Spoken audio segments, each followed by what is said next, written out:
Step right up, dummies, and listen to the stupidest sports show on earth with Rodney Newpol and Tim Van Stratton.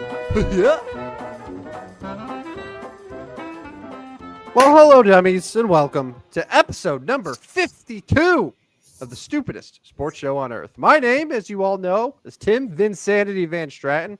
With me is Rodney Newpol. Rodney, from his well-lit alley on this fine Tuesday night in March. How are you, buddy?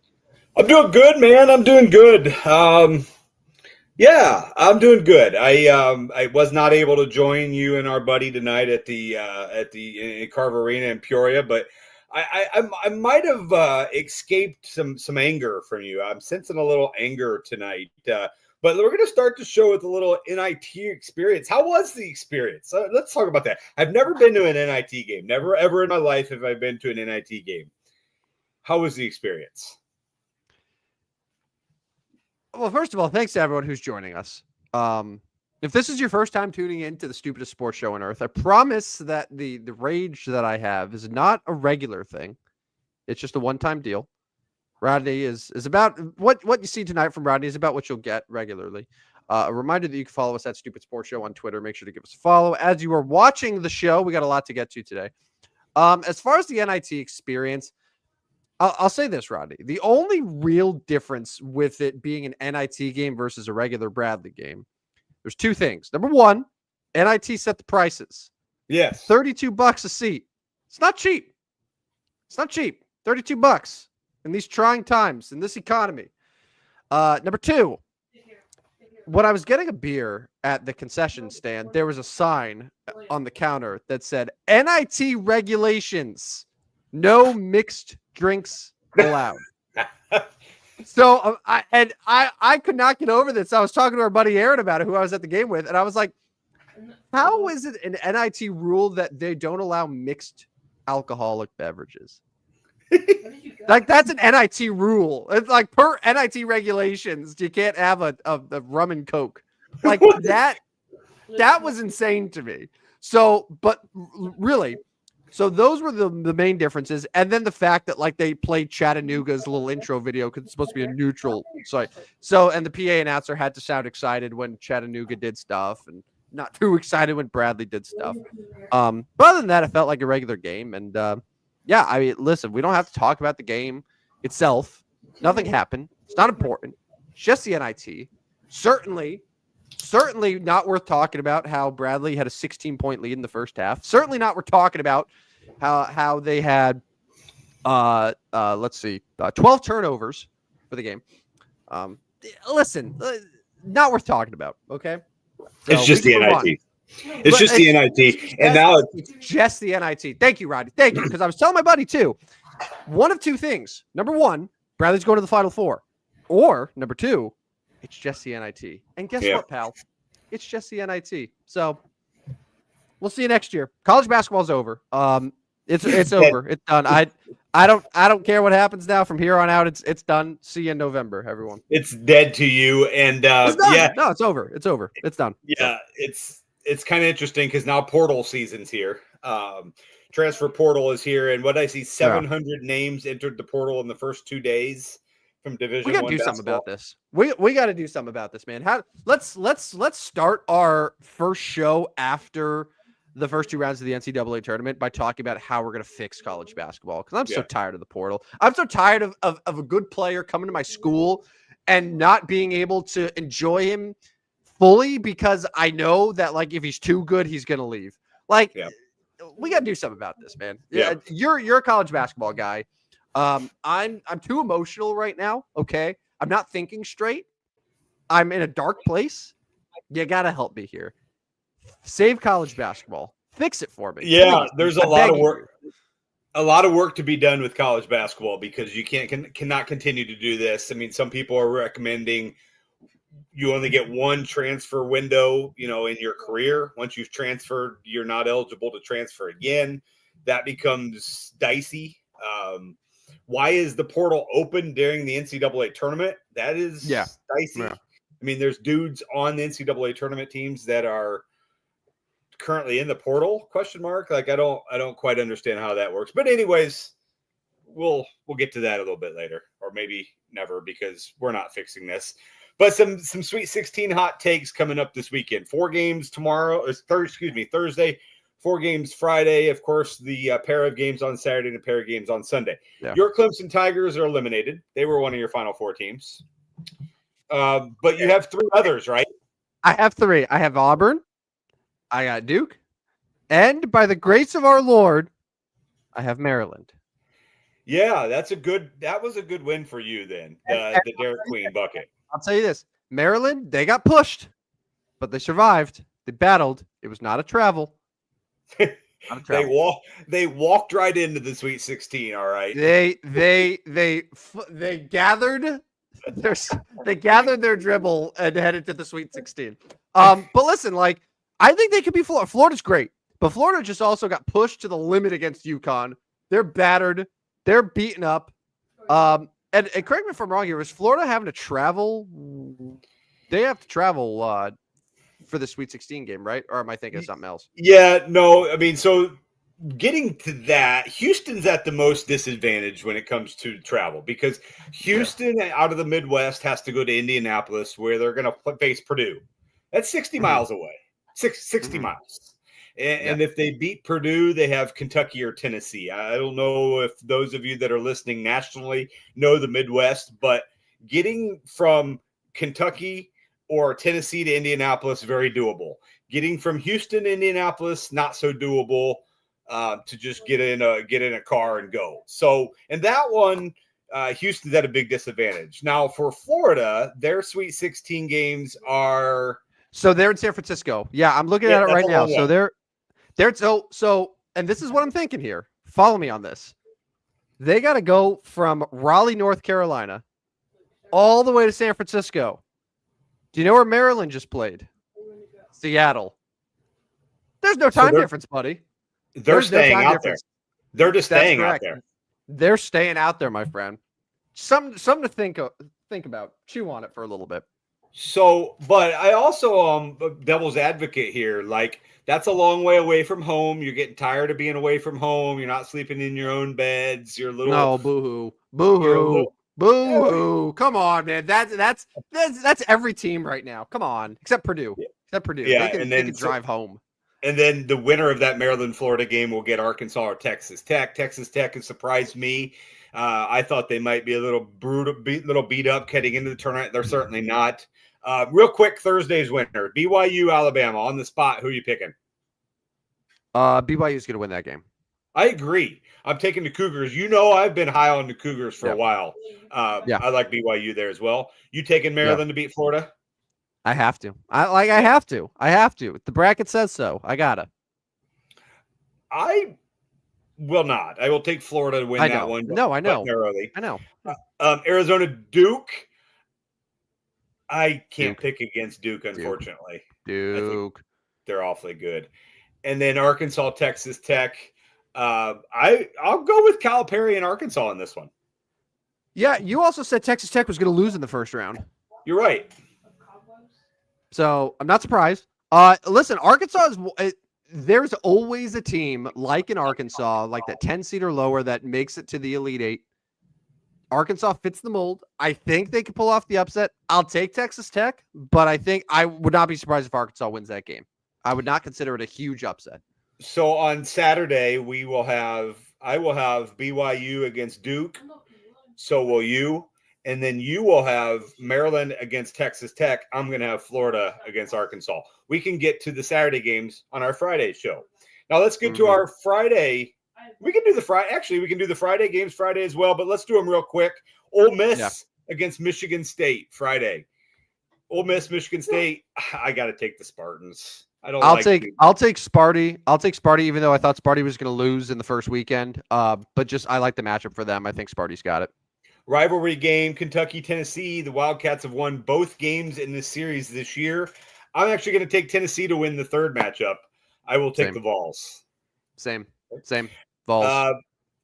So here we got an opportunity. We both took Michigan State. Will we take Michigan State against Michigan? Winner go to the Final Four. It's Michigan against Auburn. Nope. Auburn, baby. Yeah, I'll take Bruce Pearl and the Tigers. They're 8.5 point favorite. Seems like a lot for a Sweet 16 game. And then the final game, and this is my champion. I'm going to keep them my champion. I still think they're the best team in college basketball, although playing in Indianapolis is a disadvantage. But I will take the Houston Cougars, and they are 7.5-point favorites against Purdue. I'll take them to win that game. Who are you taking? Purdue, Houston? Purdue at almost home game? Nope. Houston. Nope. So we have the same. No, I think. Yeah, we're aligned. We're aligned for all four of those, buddy. Michigan, which again, Tim Curse, as is well documented, is not looking good for you. Yeah. So we would have Michigan State, Auburn on Sunday, and Tennessee, Houston on Sunday. So the 1-2 in those matchups. So other than that, first two rounds of the NCAA tournament, I mean, we watched it all. Can't say it was like over amazingly exciting. Yeah, so Sunday had the good games. Sunday we were gifted some really good games there. And I mean, it started early. Like the UConn-Florida game was great. Illinois, Kentucky was exciting. Like two teams that just love to run. The Colorado State Maryland game was great. The Oregon Arizona game was great. Like Sunday was easily the best slate of games. I don't agree with the people who have said this has been a bad tournament so far. I don't. Like, could the games have been more exciting than the blowouts that we had in the first round? Yeah, okay, sure. But I'm not going to be like, this is an awful tournament, because we just went through 8 matchups that are going to be really damn good. Really good. 16. Those are really good college basketball games. So, like, we can't sit here and say, like, oh, this is a disgrace. Because at the end of the day, like, we had a Final Four a couple of years ago that had FAU in it, that had San Diego State. And people were like, this isn't that great. I kind of wish that we didn't have this. So, like, you see what I'm saying? You know, we can't have it both ways. The only thing I wish is that, like, there were a lot of games in the first round that were just not competitive. They were blowouts where a team got up early, and even if the other team came back a little bit, cut into the deficit, the team that got out to the big lead held on. Like, we just didn't have those big comebacks. We didn't have the real true finishes. And I'm not even talking about buzzer beater. We had one buzzer beater. I'm not asking for every game to be a buzzer beater, but just you want games to be close and tight, and like so many favorites covered. So many favorites covered. If you did the opposite of the approach from last year, which was to take all the underdogs, you would have made a lot of money. So only 4 conferences are in the Sweet 16. But that's what the NCAA wants, right? I mean, the NCAA that's what they want. Sure. Yeah. But the small schools, the Missouri Valleys of the world don't love this. But you got 7 from the SEC, 4, I think, from the Big 10 and Big 12, and then 1 from the ACC. So you don't get any of those small conferences. The Mountain West had one. They're trying to get in Colorado State. Drake, of course, out of the Valley. But we got the big dogs. And the SEC is showing that they probably, I don't know if they deserve 14, but they deserved quite a few teams. Yeah, I mean, look, it happened because it's one of the rare years where we don't have a 12 seed or 13 or lower in the Sweet 16. 90% of the time we do, and then it's a different story. And then we're talking about mid-majors and how, anyone can win this tournament. But like it's just one of those years where the favorites have done their thing. And at this point, if I wasn't committed to my Maryland Final Four just because I had it in my bracket, like, I think you're looking really good right now with 4 1 seeds in the Final Four. Like, I think that we are very much trending in that direction right now. But that doesn't happen every year. No. We can't act like, oh, this is typical NCAA tournament where all the top schools from the Power 5 conferences, they're the only ones that win. Like, that's not the case. Because again, man, 2 years ago we had NIL. 2 years ago we had the transfer portal. And 2 years ago we had FAU and San Diego State playing in a Final Four game against each other. So, like, again, things are going to come back to normal next year. We're going to have a 12 seed or 13 seed in the Sweet 16. We're going to have a mid-major make a run. It's just not the year this year. But that doesn't mean it's going to happen like that every single year. So just chill, people. Just relax. Chill. It's all good. It's all good. All right, so we are about 36 hours away from the start of the Major League Baseball season. We'll move to baseball. Oh, so God, you reminded me of that. Yeah, but like, It's time now. I mean, I know it's March. We don't like March, but like we have to accept it. It's starting on Thursday. So like it's not time though. It's not. It's not. It's not time but because they're still gonna play Thursday and it's still gonna matter. I get that, but like emotionally, it's not time because you got Sweet 16 games, you got Elite 8 games for the next 4 days, for Thursday through Sunday, high level elite college basketball games, and you're supposed to tell me that I'm supposed to abandon that and then watch Major League Baseball. I can't do it, man. Why couldn't they start on Monday? Why couldn't they start after the national championship? Why do we have to do this on March 27th when we could have a April 10th opening day? College basketball is done. Everyone is so ready for baseball. It's actually spring outside. March 27th, it can snow in half the country. Yeah. That's not baseball. Yeah. It's not. Well, it's not. Well, regardless, tonight is our baseball show because it starts on Thursday. I know. And so here's what we're gonna do tonight. You are on a roll tonight, Tim. You are on a roll. But what we're gonna do, I pulled up FanDuel. I've got some of the latest odds. We'll cover MVP, Cy Young, Rookie of the Year, Manager of the Year, and both the National League, American League. I'll run them down. I'll open it up for you. You'll give your pick. I'll give my pick. I'll talk about why. Then we will get to our divisional winners in each the National League, American League, and then we'll move to our World Series pick, just like every other show on the planet. But we are a stupid one, so we'll have stupid. We do it pick. better. Yeah, we do it better. We do it better. Before that, I want to give a quick shout out to my St. Louis Blues on the verge of winning their seventh straight game. Their seventh straight game as they are thrashing the Canadians tonight 5-1. Anyways, shout out. Hey, Rodney. I might be crazy here, but I'm pretty sure a few weeks ago when we were talking about who was going to grab that last playoff spot in the Western Conference, and it's fading a little bit. I think we both said the St. Louis Blues. We did, and the Blues are actually making a push at trying to catch Minnesota for the first wild card, as opposed to the final spot. I think we can all agree it's the Cam Fowler effect. I think that it's obvious to everyone that's the case. So I would like this episode to be named the Cam Fowler effect. I think there's no better name for an episode that's the MLB preview and NCAA tournament recap than that. So let's talk baseball. I still am a little concerned at the Calgary Flames. They've won 3 in a row. They have 3 games at hand over the Blues and still a couple points back. So we'll see. But anyways, Major League Baseball. Hockey. Enough. Yep. Let's go. Sorry, Dan. I pulled up FanDuel. We're going to start right away with the National League. Let's do all 4 National League awards first. National League MVP. So obviously Shohei Ohtani leads the way at plus 145.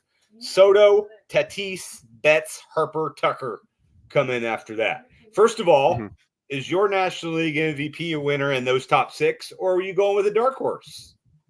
Yeah, I was gonna say I would even limit it to the top 4. I would be thoroughly surprised if Ohtani, Soto, Tatis, or Betts isn't the MVP. Well, that's interesting because I'll just start right now that my MVP is Bryce Harper. Okay. Do you have an explanation, or are you just vibes? Just vibes. And that could be an answer too. I'm just chilling with the vibes on Bryce Harper. So Ohtani to me is very good. Very good. Yeah, but great. I just wonder if he gets paced a little bit this year. Like he will. Sits out a little bit more, comes away with an injury a little bit more. They realize he won't steal as much. Yeah, they don't steal as much. Yeah. Need him for the full 162. And I know you can say the same about Harper, but I really feel Harper's got one more big bust in him. One more big complete boom in him. Philadelphia is obviously still going to be very good. Philadelphia is hungry because you still got the Mets, who everybody's talking about. You've got the Braves, who have been there, done that. Philadelphia's kind of been not fringe, but right around the cusp here the last couple of years. I like the vibe for Bryce Harper. I think he's going to have a monster year. At 14-1, I'm taking him. I like the odds at 14-1. So Bryce Harper's my pick. Where's yours? I mean, the logical answer is just Ohtani again. Just yes, because I mean, for whatever he loses in offense, ideally he'll make up for in just pitching because he is planning on pitching again this year. I think people forget that. Oh yeah, he does that too. I am, however, not going to take that because I don't want to hate myself. I want to pick someone who I actually want to root for the year, and I'm going to go with Fernando Tatis. So I think we're kind of sleeping on Fernando Tatis Jr. a little bit here. He's only 26 years old. yes. That means, in theory, we have not seen the best of Fernando Tatis. Last year, he only played 100 games, right? Yes. Year before that, 140 games. Year before that, he had the injury, he had the PED suspension. Year before that, 130 games. So I am hoping that a full season of Tatis on a good Padres team, I'm not saying his Dodgers good, but it's a good team still. Full season of Tatis. I think this is the year where he has a full season. This is a 40 home run year. This is a Padres win 90 plus games. I think he has the great year. Maybe you're right. Maybe Ohtani drops off a little bit injury wise. I think Tatis will play a really good outfield for them. That's going to be my MVP. And also, like, there is such a thing as voter fatigue as well. We see it in the NBA. It's why SGA is going to win the MVP this year over Jokic, right? And I think maybe we might have a little bit of voter fatigue when it comes to Ohtani if it's close with a guy like Tatis. So I'll take Tatis there. So what are the odds on FanDuel? It's like plus 850. Yeah, you got 850. I would love if it was plus 1,000 or longer. Like Harper's plus 1,400. I don't mind your Harper pick at all, but I'll go Tatis here. I'll say Tatis because Soto in the new environment I don't love. Ohtani is just boring, and then Mookie is gonna float away if there's a strong gust of breeze now after he shit out all of that weight from his food poisoning or whatever it was. Look, did you see? So he's down to 157. Lost 20 pounds. 157. Then they're like, oh yeah, he should be good for opening day. Like, dude, go to the hospital, man. Like, you're fine. They'll survive without you. Like, go drink some protein shakes. We'll see you in a month, buddy. Like, what are we doing here? National League Cy Young. Paul Skeens is the favorite, 2-1 odds. Yeah. Wheeler, Snell, Burns, Sale, and Yamamoto round out the top 6. Or if you want to throw a dark horse out there, there's plenty of dark horse opportunities. I'm going to let you go first in the Cy Young this time. And who's your National League Cy Young? Skeens. It'll be Skeens. I know that's not very exciting, but he's so filthy. He's so unhittable. Even if there are let's say he goes on the IL. Like, all right, he goes on the IL, but it's not a long-term injury, right? If he gives you 25 starts, maybe 24 starts, right? But the ERA is low too. He's got well over 200 strikeouts. All the analytics and the dork numbers say this guy's the goods. He's going to win it because it's going to be better than Wheeler. It's going to be better than Snell, who's not going to have enough innings. I think Burns is going to regress a little bit. Chris Sale's not going to be as dominant as he was because he's getting older. So I'm not asking for Skeens to give me 32 starts. I think if Skeens gives you 24 starts, you know that they're going to be great and he's going to win it. So I'll take my guy. So I must like the mid-range numbers here because I'm going at 15-1 Corbin Burns to win the National League. And you mentioned the regression. I like him moving over to Arizona. I know teams hit there in Arizona. His team is going to hit behind him. Okay. So he's gonna win 18 games, and then you think that's gonna be a Cy Young campaign? I don't know. Well, I don't want to shit on you. They're your predictions. I'll shut up. So Skeens is gonna finish on probably a last place team. Okay. Are we gonna see a Cy Young from a last place team? I mean, Felix Hernandez won a Cy Young with a losing record. What's your point? I don't so did Jacob DeGrom. Like Cy Young is not a team award, man. It is not a team award. Like, it's not. MVP. You can make the argument. You can make the argument for MVP, even though I could tell you reasons why I don't agree with it. But Cy Young shouldn't be. Cy Young, like so. If Paul Skeens goes out there, he gives you 7 innings, 14 strikeouts. He's amazing. and then their bullpen comes in and the Pirates lose 3-1, are you going to be like, yeah, Skeen's not a Cy Young winner? Like, no. I can't do ridiculous. 2-1. I can't do 2-1. I can't do 2-1. Yeah, I get that. I get that. You're just asking me who I think is going to win. I wouldn't necessarily say I'm going to bet him because of those odds, but like, I give you a long shot if you want. Yeah, let's hear it. I mean, I guess it's not really long shot, but like, I think Christopher Sanchez from Philadelphia could be really, really good. Like, everyone's talking about Wheeler, but Sanchez has been nasty in spring. He's really, really underrated, and I think he could potentially be like a breakout guy who's in the mix. Like, let's say something happens to Wheeler, he goes down, Sanchez elevates, becomes the ace on that team. Philly's going to be really good. I can see it. Yeah. Sandy Alcantara is 20-1. Dylan Cease is 22-1. Problem is they might get traded during the season. Yes, you're 100% right. Strider coming off injury won't be back right away. He's 22-1 as well. Yeah. So yeah, there's I don't think he's ready for Cy Young, but I like Hunter Green a little bit. He is 30-1. Got nasty stuff. Zach Allen 30-1, probably a little too old at this point, but so that's your National League Cy Young. Let's move to Rookie of the Year. We'll stay in the National League. I will start with this one. I am going to go the outfielder in Washington. I'm going to go Dylan Cruz as my National League Cy Young. Now, he is the favorite. Very, very, very tight race here. He's plus 310. Roki is plus 320, and Matt Shaw from the Cubs is plus 410. There's a few other names in there as well. You taking one of those three, or you got somebody else? I feel like the rookie is... There's always one league where it's the obvious person, and then another league where it's someone that comes out of left field. Like, I wouldn't be surprised if the Rookie of the year is someone that's not even listed right now. But given where we're at, I don't hate Bubba Chandler, the pitcher from Pittsburgh at plus 750. It seems like the Pirates do a pretty good job with developing their young arms. They got a good system there.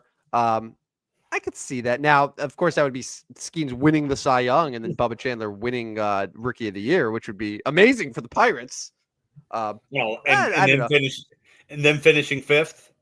It's 74 wins, right? No, I get that, but no, I like the Dylan Cruz pick. I don't like Sasaki this year just because I don't think he'll have enough innings. I think that they're gonna have an 8-man rotation at times. So no, I wouldn't bet him.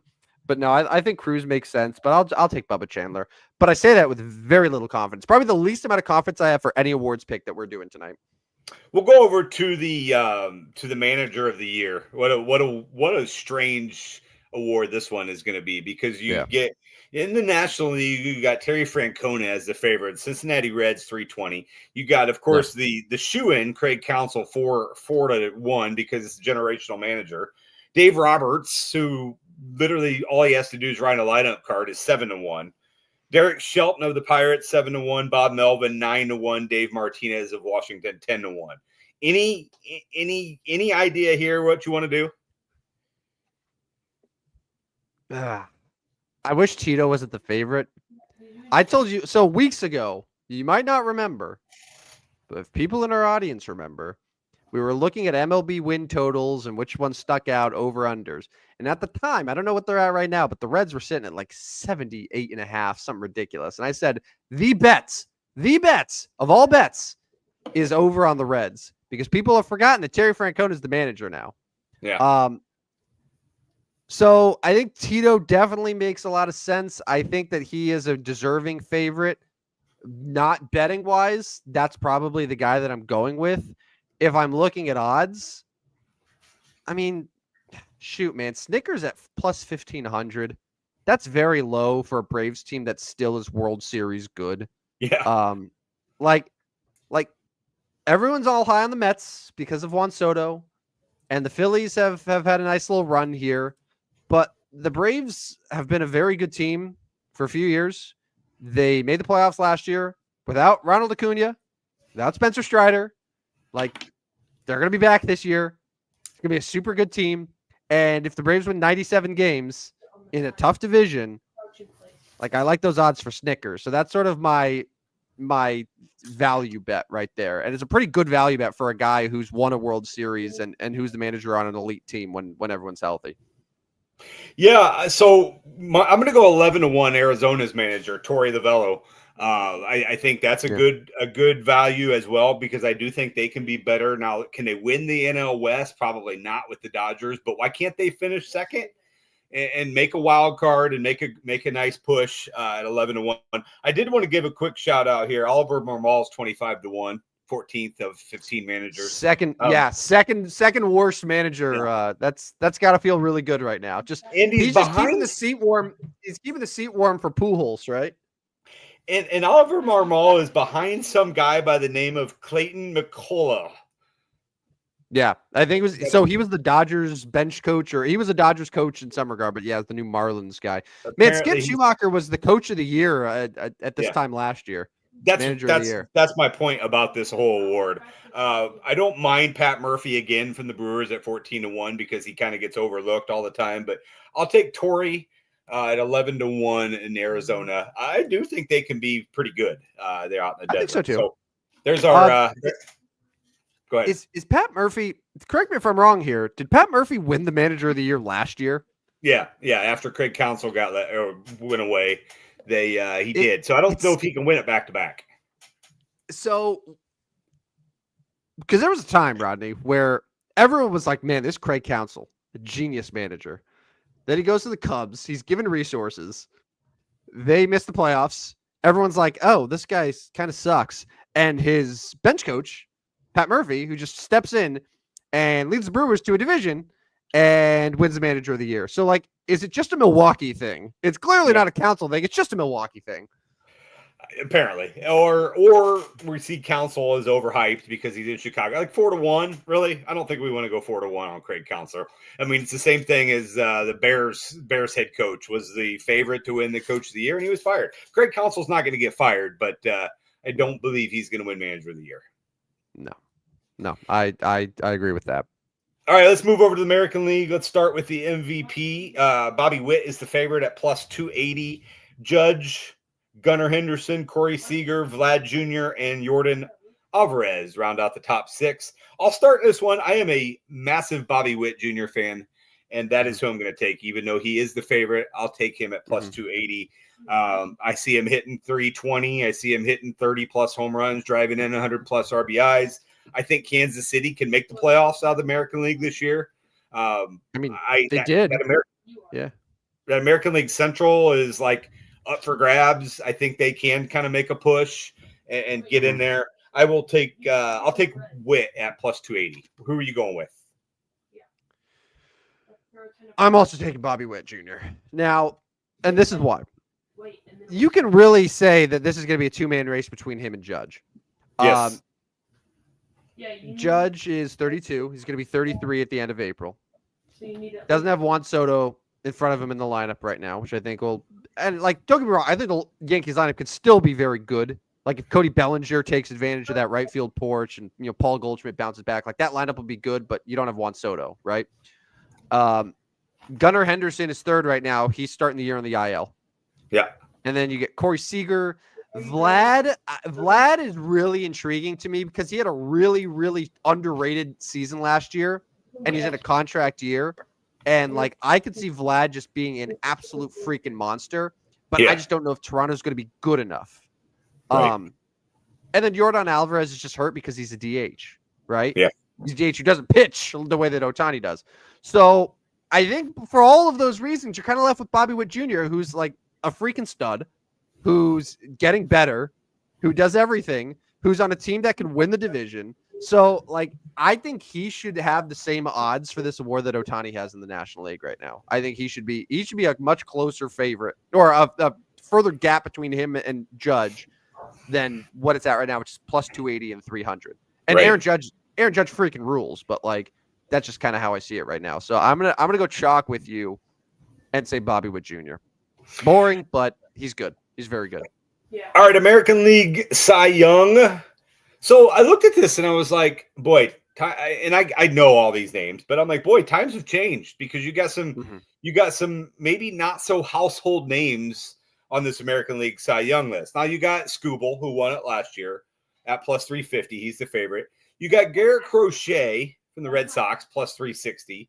Cole Reagans, who, again, I mean, if you're a diehard, you've heard of him, but a lot of baseball fans, have you even heard of Cole Reagans? He's plus 850. Logan Gilbert out of Seattle, 1,100.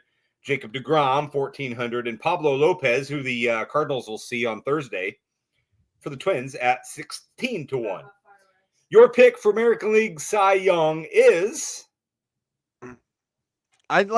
This is one where I just kind of want to be different just because a lot of people are taking Crochet, and I get that.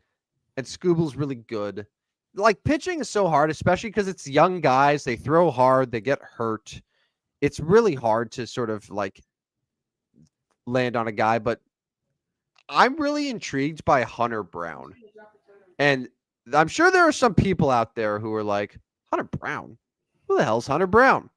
And I get that. He's a pitcher for the Houston Astros. He's 26 years old. If you look at the numbers from last year, you're like, oh, he had a 3.5 ERA. It's not very good. Well, it's because of the first few starts of the year, he gave up runs left and right. Partially his fault, partially not. But then, like, the last 4 months of the season, the guy was a freaking ace. Like, he was an ace. And he is in a good environment in Houston. You know, like, they have good pitching there, like good pitching development there. He's going to continue to get better. I'm just trying to go a little bit outside the box here. The AL West isn't very strong. Like, his main rivals, so the Angels suck, the A's suck, the Mariners can't hit. So he's really got Texas to worry about. So that's a lot of divisional games where he can just mow guys down. Then you got an AL Central who, like, not really murderer's row on any of those teams either. So, like, he's going to face a lot of teams. He could get 200 plus strikeouts. I think at plus 2,000, he's pretty good value. And it's the same as Framber Valdez, who is the ace of his team in Houston. So I think Hunter Brown is a good sneaky play for Cy Young, and it goes a little bit off as opposed to Skubal or Crochet. So I like that pick. One thing before I give my pick here, I find it interesting. All 5 Seattle Mariners starters are listed on the odds here. You've got now they're not right at the top, but you got Logan Gilbert at 11-1. You've got George Kirby at 25-1. You've got Luis Castillo at 35-1.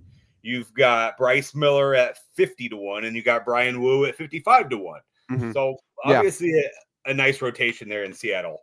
I'm going to chalk here again. I'm going to go Skubal. I mean, it was nasty last year. He's nasty this year. I like that 350 though. I mean, I think the 350 is pretty decent for him. I'm not a Crochet guy. Reagans, I could go Reagans, but I kind of was like, do I really want an MVP and a Cy Young from the same team in Kansas City? Yeah, I'm not so sure about that. You do. Yeah, maybe. DeGrom, I just don't see him getting through a season. I have a tough time picking between those guys in Seattle. Pablo Lopez, ask me on Thursday how that one goes. But I'm going to go with Pablo Lopez actually had a terrible spring too, by the way. Him and Sonny Gray go on Thursday, and both were just absolutely shelled all spring. I'm going to go Tariq Skubal at plus 350 for my American League Cy Young. Chalk. Yeah, that's my middle name. I'm a chalk guy. Anyways, let's actually you're a rock chalk guy. Yeah, well. Anyways, we'll go. Wait, hold on. How is it? How is it that? Oh no, did we talk Kansas on the show? Yes, we did. We did. Yeah, remember Hunter Dickinson threw the ball to nobody several times. That's right. That's right. I couldn't remember if we got to revel in your misery there after we opened the show with our Bradley talk. So, all right, just want to keep things balanced. American League Rookie of the Year, a guy that's been talked about for several years now. Jason Dominguez is the favorite at plus 450. I swear to God, I've heard the name Jason Dominguez for 8 years now of being a top prospect for the Yankees. Well, here we go. He's ready. Campbell plus 500. Cam Smith 650. Job 850 from Detroit. Roman Anthony plus 1,000, and Jacob Wilson plus 1,000 as well. Your American League Rookie of the Year pick is? I'll go Christian Campbell here. He made the roster for Boston. As of right now, I think he's going to be slotting into their starting second base job. He's going to hit in a pretty decent spot in that lineup. It's a good lineup for the Red Sox. He can get outfield reps as well. I think Dominguez can be in a good spot with the Yankees, and I'd like to see him hit higher in the order and improve those numbers. I just worry about him defensively as well, and I think that it may cost him some playing time because he has not really looked super great in left field for them. But I'll take Campbell right now. But Cam Smith, I'm curious to see what his odds were like 2 weeks ago, because Cam Smith was not at all expected to be a Houston Astro, but he hit the ball so well in spring that he is now projected to be their starting right fielder on opening day. Which, if you think about it, for the Astros here, if they get Isaac Paredes to bounce back and they get Cam Smith, who can be a consistent major leaguer, like that's a great deal for them to get that from the Cubs for a year of Kyle Tucker potentially. So that could work. Cam Smith, I think Cam Smith could do really nice in Houston, but I'll take Christian Campbell at plus 500. So I'm going way down the list here. 1, 2, 3, 4, 5, 6, 7, 8, 9. 10th on the list. 25-1. Mr. Rocker from the Texas Rangers. Kumar Rocker from the Rangers. He is going to fill out the rotation. Hopefully he stays in there for Texas. He's 25-1. I like a little, and you mentioned it. Like, sometimes it's a guy that people aren't on. It's a guy that's a little bit off the board a little bit. 25-1. I'll take my chances there. I mean, Jason Dominguez obviously, would be a name that we've heard of. It's one of the few names that like most people probably have heard of. Now, if you followed obviously prospects, you know a lot of these guys. I do like, Job. Is it Job or Joe? How are we pronouncing that one? Jackson Job. Yeah, Job at 850 plus 850. I do like him a little bit. He'd probably be my second choice, but I'm going to go Rocker at plus 25-1 to win the American League Rookie of the Year. Any objections there? I got no real objections, man. I was looking at the Rangers depth chart just to see guys that are hurt. So they got Cody Bradford and John Gray, who are currently on the IL. You got Bradford, who was injured last year, kind of ended his season, dealing with some elbow soreness right now. And then John Gray recently fractured his wrist. So I was just seeing, like, if those two guys were healthy, who comes out of the rotation? Jack Leiter probably one, but yeah, like Rocker, if he could stay in the rotation for a full year, I think makes sense. So as long as there's a spot for him, I think that he can make some noise there.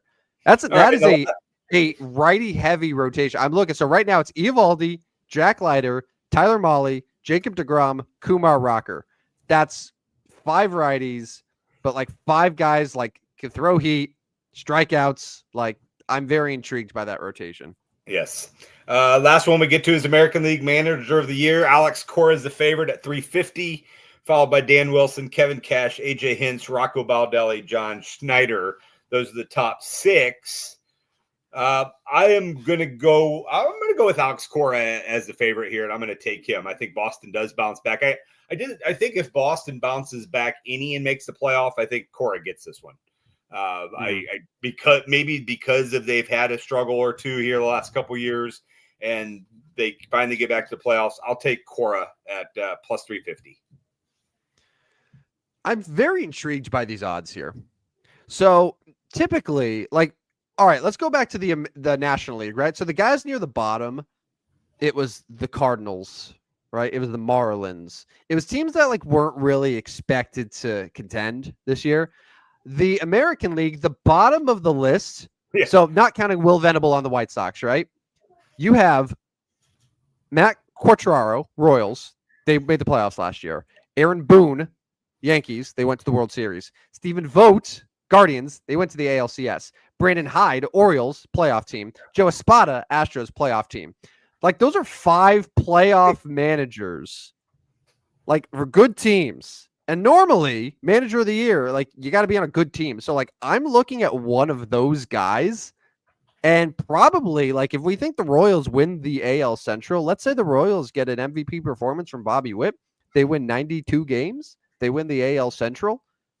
Matt Quatraro, like, why not? I don't even know if I'm saying his name right, but like, that's really what they look for with manager of the year, right? It's who's a team that we don't expect to be that good, that's better than we thought. Okay, the Royals. Then he wins. Yeah. So no, I mean it makes sense, and it is interesting that those guys are at the bottom of the list, whereas the National League seem to be at the top.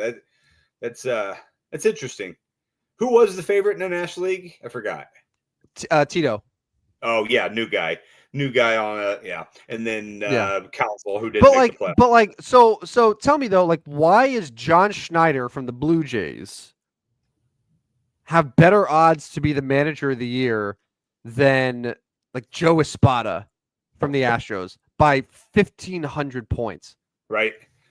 Yeah, it doesn't seem to make sense. It doesn't make any sense to me. So yeah, it's interesting. It's interesting, but I'll take Kansas City's guy, and that kind of alludes to how I'm thinking the AL Central is going to predict as we get to our divisional winners here. Well, let's do it. National League divisional winners. Well, first, here's what I'm going to do. I know we're running a little bit against the time, but I'm going to go 1 through 5 in order of each division. National League East, I'm going Phillies, Mets, Braves, Nationals, Marlins. Phillies, Mets, Braves, Nationals, Marlins. Yep. All right. I will go with the Braves winning the division. They're the favorites, by the way. Followed by the Phillies. Followed by the Mets. Mets can hit. Their rotation scares me. Then the Nationals. And then the Marlins could be in the conversation for the worst record in Major League Baseball. They will be my 5th place team. So I'm going in the exact order that they're listed according to the odds. Braves, Phillies, Mets, Nationals, Marlins. National League Central, I will go with the Brewers again because they always find a way to win the division. I will go Cincinnati 2. Love it. I'm going St. Louis 3, Chicago 4, Pittsburgh 5. I've got the Cubs falling to 4th. Milwaukee, Cincinnati, St. Louis, Chicago, Pittsburgh. That order. The Cincinnati Reds are going to win the NL Central, Rodney. Oh snap! Okay. I want you to start spreading the news. Okay, it's happening. They're plus 440. They will be the surprise team. It will be Tito, who's leading the resurgence of playoff baseball in Cincinnati. They're my number 1. I'll go with the Cubs number 2. I'll go with the Brewers 3. I'll go with the. Yeah. I'm sorry. I'll go with the Pirates 4 and I'll go with the Cardinals 5. Man, I'm sorry. I don't know what the what the plan is for them. And maybe you have an answer for me. I'd love to know what's sort of the plan here. Like, I look at the team, it's not very strong. Yeah, it's going to be a struggle. But boy, I've got 3 months of watching FanDuel Sports Network for $5, so I'll struggle with them for 3 months and cancel mid-June. I don't know. The Cardinals they continue to just kind of hope that their guys come through. That's what they're hoping for. They're hoping their guys come through. So Arenado, does he make it a full season? I mean, if they're in contention in July, yeah, I think I don't think they look to move him. If they're out of contention, we start getting June, July. Yeah, I think they'll get him moved because somebody will take him. Somebody will take a veteran bat at the deadline. Now it might be cheap, but yeah, I mean, I think they're going to lead off with Lars Nootbaar is probably going to lead off. Wilson Contreras 2. Brendan Donovan's likely going to start batting 3rd. Nolan Arenado 4. You probably get Alec Burleson 5, Jordan Walker 6.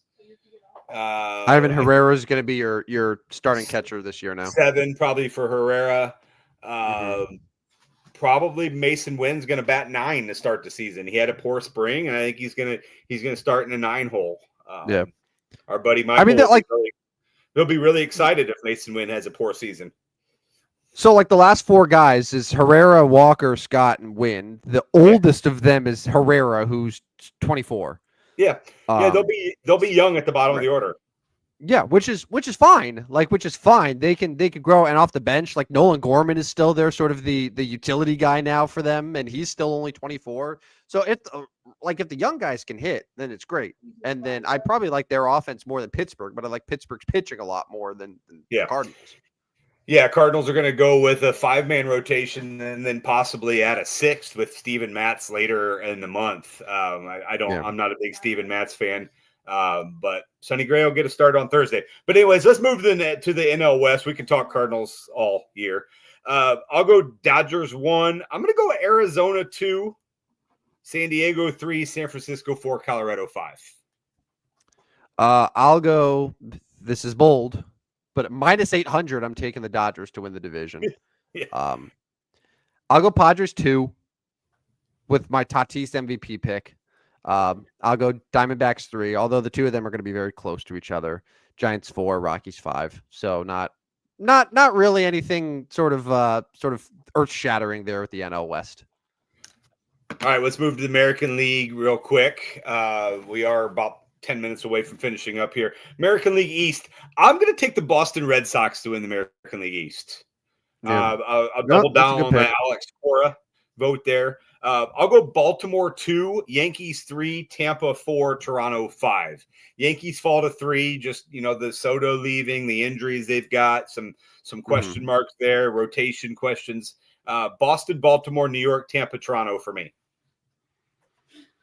Yeah, here's the thing. I would feel a lot more confident with the Yankees if it wasn't like the Cole and Heel and Stanton injuries that just plagued them this spring. Because even with losing Soto, that's still a really good roster. Like Devin Williams is their closer now. It's a massive upgrade. Max Fried is a nice addition to the rotation. Paul Goldschmidt is a huge upgrade over Anthony Rizzo. Cody Bellinger, I think, in that stadium could be really nice for them.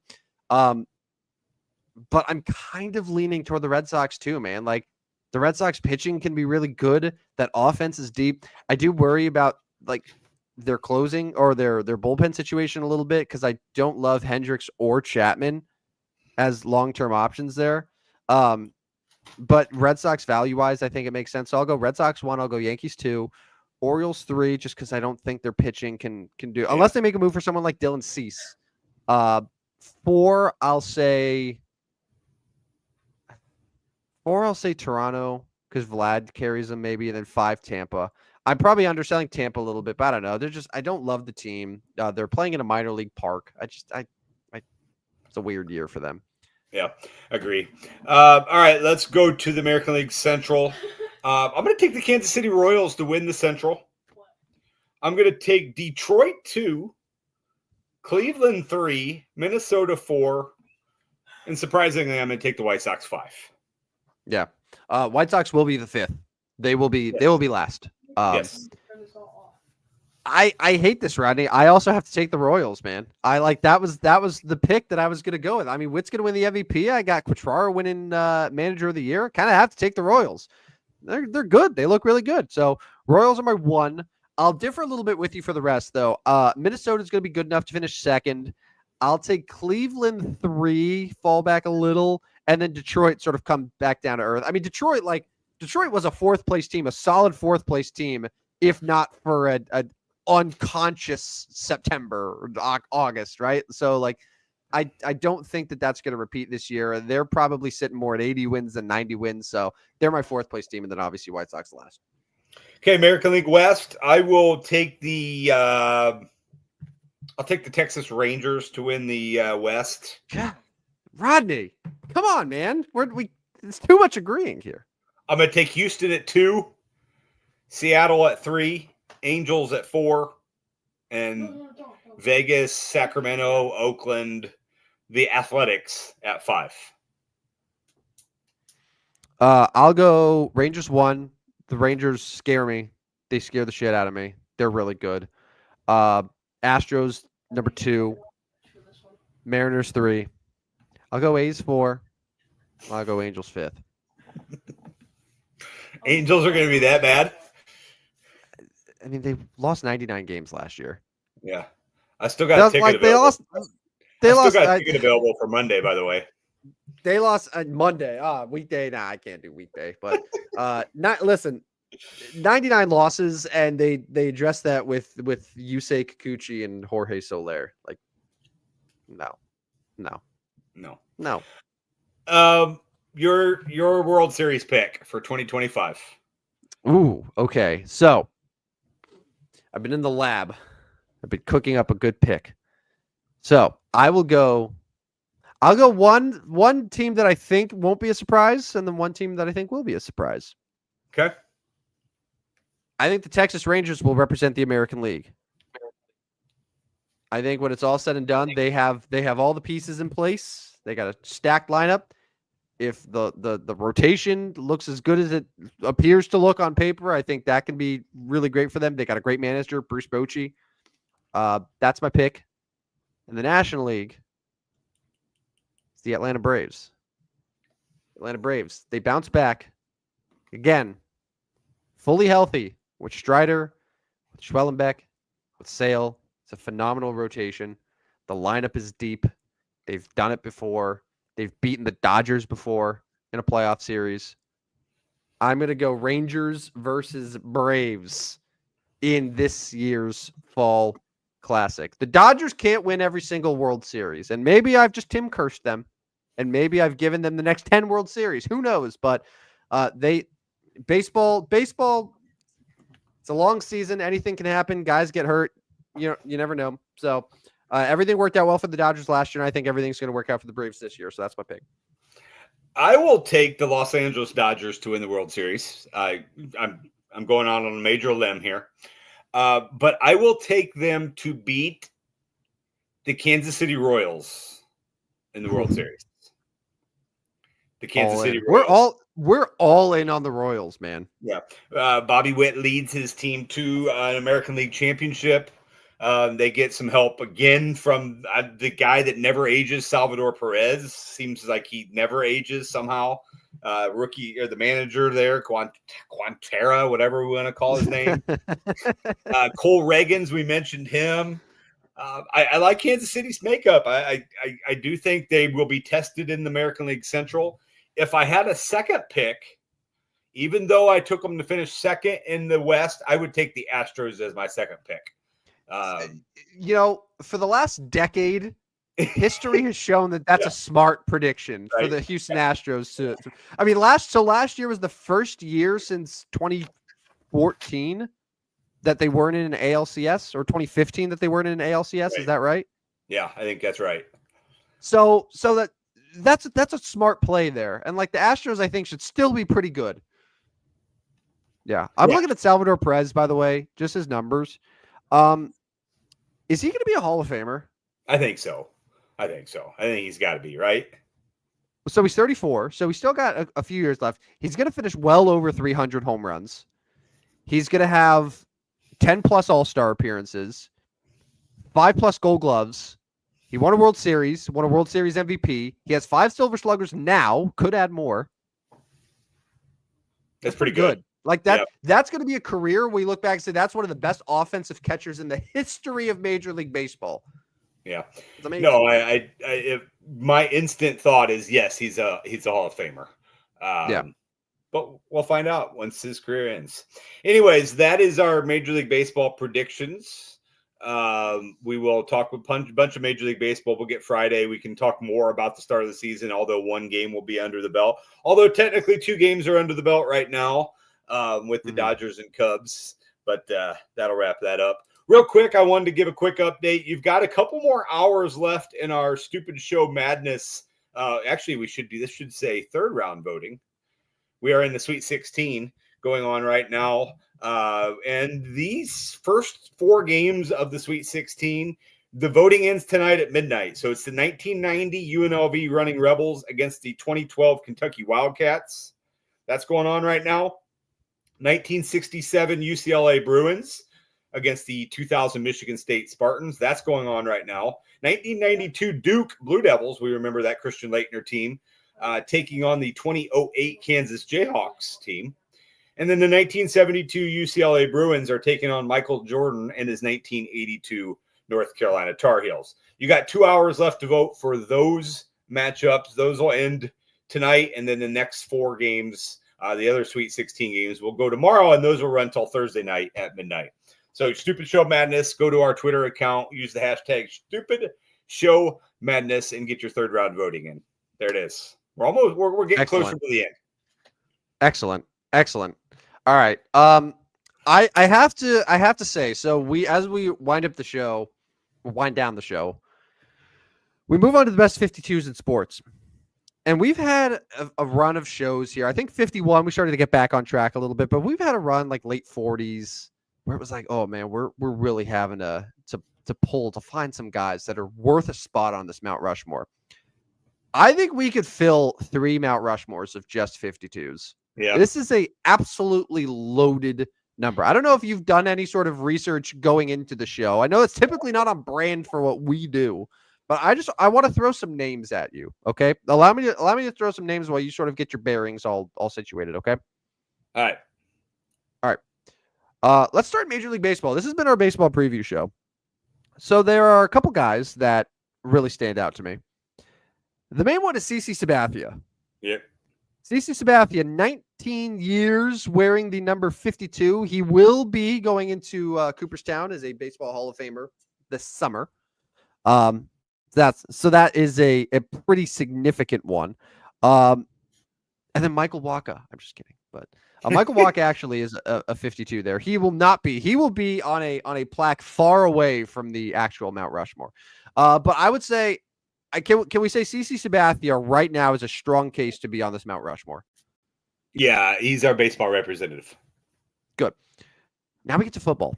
And this is where it gets fun because I would say your number 152, and this is college and NFL had this number, is Ray Lewis.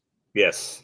Yeah, that was a name I remembered right away. As soon as 52 was our show, I'm like, oh, that's a Ray Lewis show then. Yeah. I'm sure there's going to be other great NFL, and you're going to name them here in a minute, but it's going to be hard to beat Ray Lewis. I don't think we're going to beat Ray Lewis, but the question is, Rodney, can we join Ray Lewis? So right now we have CC Sabathia and Ray Lewis. That's 2 spots left. Does one of them go to Khalil Mack, who could end up being a Hall of Famer? Could one of them go to Patrick Willis, Patrick Willis, I believe, is a Hall of Famer? Did he end up getting in? He might have. I believe so, yeah. So that's Khalil Mack. That's Patrick Willis. You have Mike Webster a little bit before our time, but he was another 14-year linebacker. He's actually, according to Pro Football Reference, the second best 52 ever. You have Clay Matthews of the Green Bay Packers, another long-time 52, great player. So it's a linebacker number. Like let's just address that right now. This is a linebacker number. If you wanted to have a Mount Rushmore of just linebackers, awesome. But do you think any of those guys that I mentioned, Khalil Mack, Clay Matthews, Patrick Willis, would you put one of them on the Mount Rushmore next to Ray Lewis and CC Sabathia? I think Khalil Mack has my vote as the next best. So if we can't find 2 others, we can't find an NBA or an NHL, then Mack will join. But I think he's my next best choice over Matthews or Willis. So NBA is not great. NBA Jamal Wilkes, I think, is probably the best overall player. He's a Hall of Famer. He's got the number retired by the Lakers, but like Jamal Wilkes is a little bit niche. I'll admit that. Yeah. NHL, I don't think that there's anyone, unless there's someone like Adam Foote was a really good player for a bunch of years, played with Quebec, Colorado, Mike Green.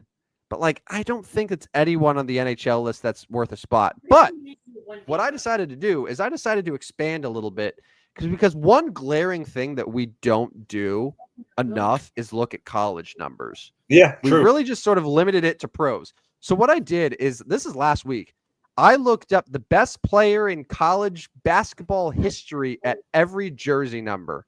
And sure enough, Rodney, there have been college basketball players to don the number 52, if you can believe it.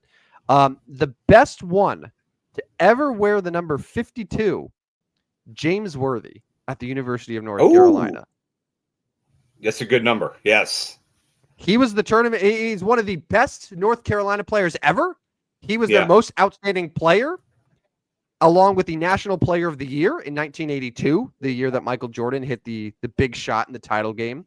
But James Worthy, as a North Carolina number 52, you also have Walt Frazier, who wore the number 52 at Southern Illinois, and Jamal Wilkes wore it in his UCLA days as well before turning professional. So, all that to say, my friend, I think James Worthy, North Carolina 52, has a really legitimate case to be on this Mount Rushmore here. Yeah, so I think mine rounds with CC Sabathia, Ray Lewis, Khalil Mack, and James Worthy UNC. I think I can settle on that. That's a strong 4. That's a strong 4, yeah. That's a very good Mount Rushmore. Yeah. And Sabathia, that's leaving off Patrick Willis. Yep. That's leaving off Clay Matthews. That's leaving off Jamal Wilkes. Like, you're leaving off some dudes. Some dudes. Yeah. Brad Miller from the NBA. Like I said, dudes. Yeah, I mean, it happens. There's a long jam of 52s. It happens. They can have a plaque next to it, but only four faces can go. It's a Mount Rushmore. And I think we're pretty settled on these. Sabathia, Lewis, Mack, and Worthy. That's strong. I feel really, really good about that. Yeah. 53. 53. I cannot tell you in my mind. I've been watching sports for 32 years. I don't know a single 53 off the top of my head. Yeah, we may have to do some research before Friday morning. Probably some NHL defenseman or something. Or just show up and do it 5 minutes before. I don't know, one of the two. It's usually what it is. But, well, that's a show. We did it. It's episode 52, the Patrick Willis, Khalil Mack, Ray Lewis episode of the Stupidest Sports Show on Earth.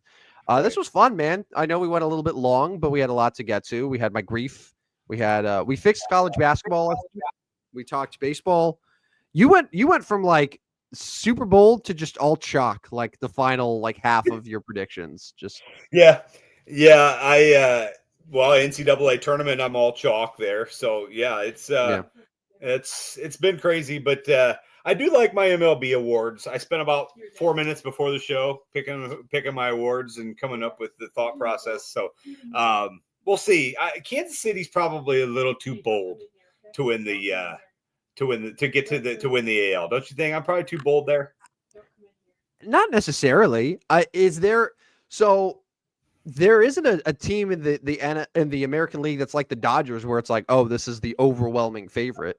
Like, the Yankees aren't going to be overwhelming. Boston's not going to be overwhelming. No one in the AL Central. And then like Texas and Houston, I like Texas a lot. I picked them to go to the World Series.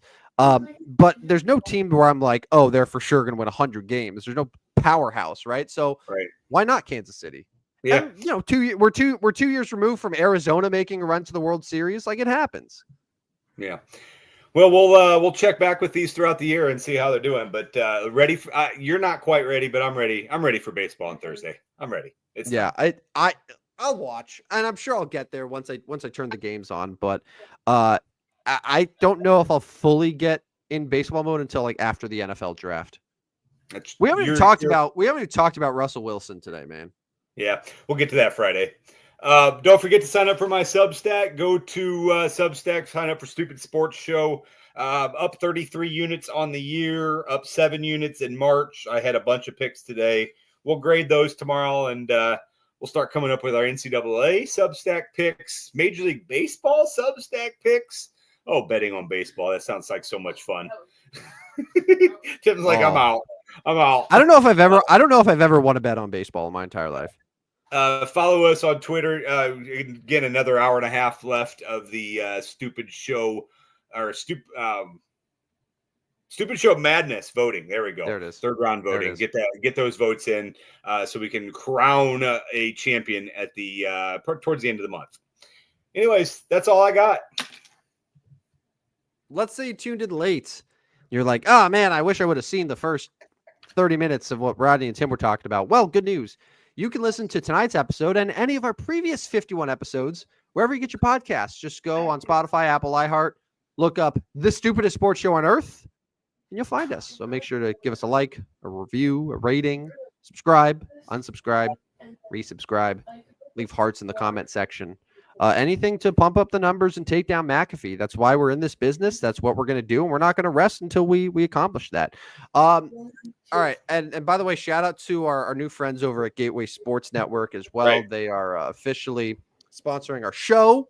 We appreciate them and their support. You can check out all their other programming as well over at gatewaysports.net. Is that the right site? Is that correct? It is. That is, you nailed it. Yes.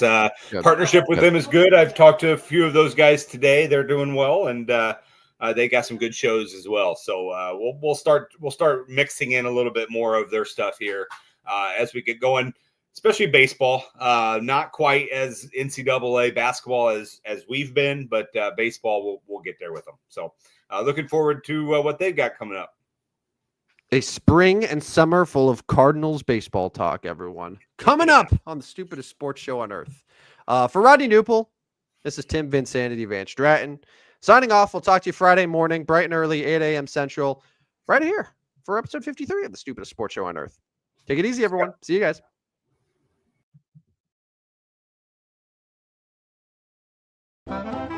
Step right up, dummies, and listen to the stupidest sports show on earth with Rodney Newpel and Tim Van Stratton. Yeah.